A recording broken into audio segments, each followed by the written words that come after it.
अस्सलाम वालेकुम viewer, welcome to my YouTube channel Pindi vlogger. आज मैं आपके लिए जो रेसिपी लेकर आई हूँ वो ख़ास तौर पे बच्चों के लिए होने वाली है। बच्चों को बहुत ज़्यादा पसंद होती है, बच्चों के साथ साथ बड़े भी शौक से खाते हैं। तो आज मैं आपके साथ मैक्रोनी पास्ता की रेसिपी आपके साथ शेयर करूँगी, जो हम देसी स्टाइल में बनाएंगे। ये मिक्स वेजिटेबल मैक्रोनी बाज़ार से ज़्यादा मज़े की बनेगी और बहुत ही कम बजट में बनेगी और हम अपने घर पर बहुत ही आसानी से इसे बनाएंगे। तो अगर आपने अभी तक मेरे चैनल को सब्सक्राइब नहीं किया तो सबसे पहले मेरे चैनल को सब्सक्राइब कर ले, ताकि मेरी हर आने वाली न्यू वीडियो का नोटिफिकेशन आपको मिलता रहे। तो चलिए हम वीडियो को स्टार्ट करते हैं। यहाँ पर सबसे पहले मैंने मैक्रोनी ले ली है। मैक्रोनी मैंने बच्चों के हिसाब से लिए, कलरफुल से लिए है, क्योंकि बच्चों को कलरफुल सी चीज़ें अच्छी लगती हैं और अट्रैक्शन उनकी बढ़ती है। तो इसलिए मैंने एक कलरफुल सी मैक्रोनी ली है। ये मुख्तलिफ शेप्स में आपको मिल जाती है ईजिली मार्केट से। तो यहाँ पर मैंने इसे बॉईल करने के लिए पहले थोड़ा सा पानी ले लेना है। पानी हमने इतना लेना है कि हमारी मैक्रोनी अच्छी तरह उसमें डूब जाए।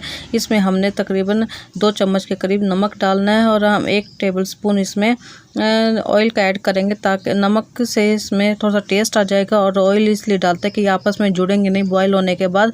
तो हमने इसे तकरीबन 5 से 7 मिनट के लिए उबाल लेना है। ये बहुत जल्दी गल जाती हैं, बहुत जल्दी उबल जाती है। आपने बहुत ज़्यादा देर तक नहीं उबालना। इसके बाद हमने थोड़ा सा ऑयल लेना है, तकरीबन 1 कप के करीब हम इसमें ऑयल लेंगे और इसमें 1 मीडियम प्याज हमने ऐड किया। तो इसमें थोड़ा सा चिकन हमने ऐड किया है।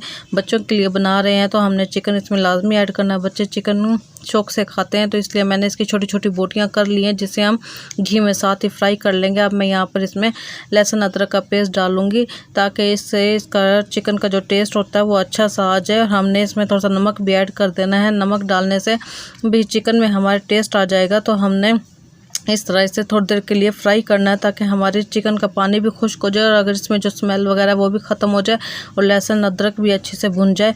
इसी के साथ हमने, क्योंकि झटपट से बनानी है, तो हम मटर डाल देंगे। मटर, ये सारी वेजिटेबल्स मेरे पास फ्रीज़ हुई होती है, क्योंकि जब भी बच्चों के लिए बनानी होती है तो फ़ौरन से सब्ज़ियाँ कटी हुई होती हैं, तो हम फ़ौरन से बना लेते हैं। तो यहाँ पर साथ ही मैंने ये देखिए गाजर भी काट के फ्रीज़ की हुई थी, तो वो भी मैं साथ ही डाल दूँगी, क्योंकि मटर और गाजर थोड़ा सा टाइम लेते हैं गलने में। तो इसलिए हम सबसे पहले इन 2 वेजिटेबल को डालेंगे, ताकि हमारी ये अच्छे से गल जाए, क्योंकि ये बहुत जल्दी बन जाती है। इसलिए हमने सब्जियों को इसी पॉइंट पर गलाना है। तो यहाँ पर ये देखें मैक्रोनी उबल गई थी तकरीबन 7 से 10 मिनट के दरमियान, और मैंने इसे छलनी में निकाल लिया था। और आप चाहें तो इस पर ऑयल भी लगा सकते हैं, लेकिन मैंने इस पर ऑयल नहीं लगाया। मैंने इसे ऐसे ही ठंडे पानी से निकाल के रख दिया था।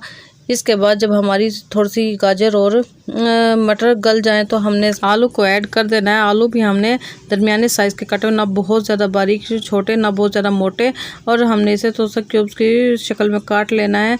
तो ये भी हम इसमें ऐड कर देंगे, क्योंकि आलू भी थोड़ा सा टाइम लेते हैं। तो हमने इन तीनों चीज़ों को गलने के लिए रख देना। साथ में ही हम थोड़े से मसाले भी ऐड करेंगे। 1/2 टीस्पून मैंने इसमें हल्दी का डाला है, 1/2 टीस्पून ही हम इसमें सुर्ख मिर्ची डालेंगे पिसी हुई, और यहाँ पर मैं 1 चम्मच इसमें भरकर धनिया पिसा हुआ डालूंगी और आधा चम्मच इसमें गरम मसाला ऐड करेंगे। ये 4 चीज़ें हम इसमें डाल देंगे। मिर्चें आप अपने हिसाब से कर सकते हैं, कम या ज़्यादा कर सकते हैं। और वेजिटेबल भी आप वो वेजिटेबल यूज़ कर सकते हैं जो आपके बच्चे या आप शौक से खाते हैं। तो इस तरह बच्चे सब्जियां भी खा लेते हैं इसी लालच में।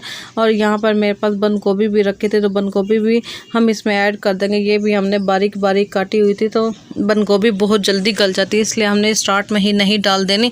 हम जब मटर, गाजर और आलू गल जाएंगे तो हमने बंद गोभी और शिमला मिर्च हमने तब ऐड करनी है। शिमला मिर्च भी ये देखें मेरे पास फ्रीज़ हुई थी, तो हम ये डाल देंगे। जब ये सारी सब्जियां कटी हुई पहले से ही होती हैं, तो हमारी रेसिपी बहुत जल्दी बन जाती है और झटपट से बन जाती है।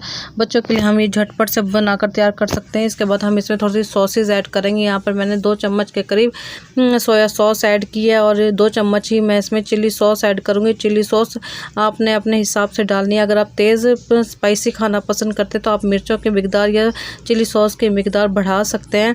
और इसमें मैं तकरीबन 1/2 कप इसमें केचप का ऐड करूँगी। केचप यहाँ इस पॉइंट पर आपने लाजमी डालना है, क्योंकि हमने इसे साथ ही पकाना है। अगर ये जब साथ पक जाता है तो ये बच्चों को नुकसान नहीं देता, ना तो ये बच्चों को फिर गला ख़राब करता है। आप इसलिए हमने इसे साथ पका लेना है। ये सब चीज़ें डालने के बाद हम इसे 5 मिनट के लिए हल्की आंच पर पकने के लिए रख देंगे, ताकि हमारे जो भी स्पाइसेस, हमारे जो भी मसाले हैं, ये सारे अच्छे से मिक्स हो जाएं। और जब हम इसमें मैक्रोनी ऐड करेंगे तो वो हम कहीं पे ज़्यादा और कहीं पे कम नहीं लगेगा, वो अच्छी तरह मिक्स हो जाएगा। तो हमने ये 5 मिनट तक इसे ऐसे हल्की आँच पर पकाया। अब हम इसमें मैक्रोनी ऐड करेंगे। मैक्रोनी आप किसी भी शेप में ले सकते हैं, तो मैंने यहाँ बच्चों की वजह से मैंने कलरफुल सी थोड़ी सी ली थी। तो यहाँ पर हम इसे अच्छे तरीके से मिक्स करेंगे। आपको ऐसा लग रहा होगा कि आपस में जुड़ी हुई है, लेकिन जब हम इसे मसाले में इस तरह डालते हैं तो ये फ़ौरन खुल जाती हैं और आपने परेशान होने की ज़रूरत नहीं है आपको। तो ये इस तरह हल्की आंच पर हमने रखना। चूल्हा हमने बहुत ज़्यादा फुल नहीं करना। अगर आप फ्लेम को ज़्यादा कर देंगे तो आपकी ये रेसिपी जल जाएगी, ख़राब हो जाएगी। सो व्यूअर्स, उम्मीद है कि आपको मेरी डिफरेंट सी छोटी सी वीडियो अच्छी लगी होगी। अगर अच्छी लगी है तो मेरे चैनल पिंडी व्लॉगर को लाइक कर दें, शेयर कर दें एंड सब्सक्राइब कर दें और कमेंट्स करके भी ज़रूर बताएँ।